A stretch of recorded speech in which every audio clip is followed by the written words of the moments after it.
দেশের সব প্রকৌশল বিশ্ববিদ্যালয়ে কমপ্লিট শাটডাউন কর্মসূচি ঘোষণা করেছে প্রকৌশলের শিক্ষার্থীরা। তবে জনদুর্ভোগ এড়াতে শাহবাগে অবরোধ না করার সিদ্ধান্ত নিয়েছেন তারা। গত রাত 10:30টার দিকে শাহবাগে প্রকৌশলী অধিকার আন্দোলনের সাধারণ সম্পাদক সাকিবুল হক লিপু এই কর্মসূচি ঘোষণা করেন। তিনি বলেন, দেশের সকল প্রকৌশল বিশ্ববিদ্যালয়ের ক্লাস পরীক্ষা সব বন্ধ থাকবে। বৃহস্পতিবার বিকেলে ইঞ্জিনিয়ার্স ইনস্টিটিউটে আয়োজিত বিকেল 5টায় সংবাদ সম্মেলনে পরবর্তী কর্মসূচিও ঘোষণা করার কথা জানিয়েছেন তিনি বলেন, আমাদের 3 দফা দাবির কোনোটি পূরণ হয়নি। পলিসি মেকার যারা বসে আছেন তারা কেউ আমাদের আন্দোলনের বিষয় সম্পর্কে কিছুই জানে না।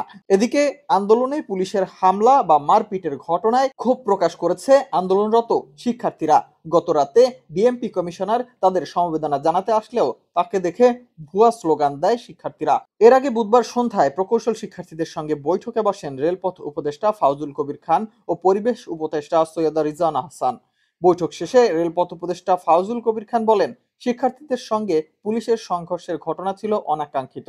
শিক্ষার্থীদের দাবি চাকরি বা নিয়োগ প্রক্রিয়া নিয়ে এর সঙ্গে জড়িত সকল অংশীজনদের সঙ্গে আলোচনা করে এ বিষয়ে সিদ্ধান্ত নেওয়া হবে। তিনি বলেন, দাবি দেওয়া আলোচনা সবকিছুই হবে, কিন্তু কথায় কথায় শাহবাগ অবরোধ ও যমুনায় যাওয়া গ্রহণযোগ্য হতে পারে না। ছাত্রদের জন্য আমাদের দরজা খোলা, তাদের সঙ্গে আমরা যোগাযোগ অব্যাহত রাখবো।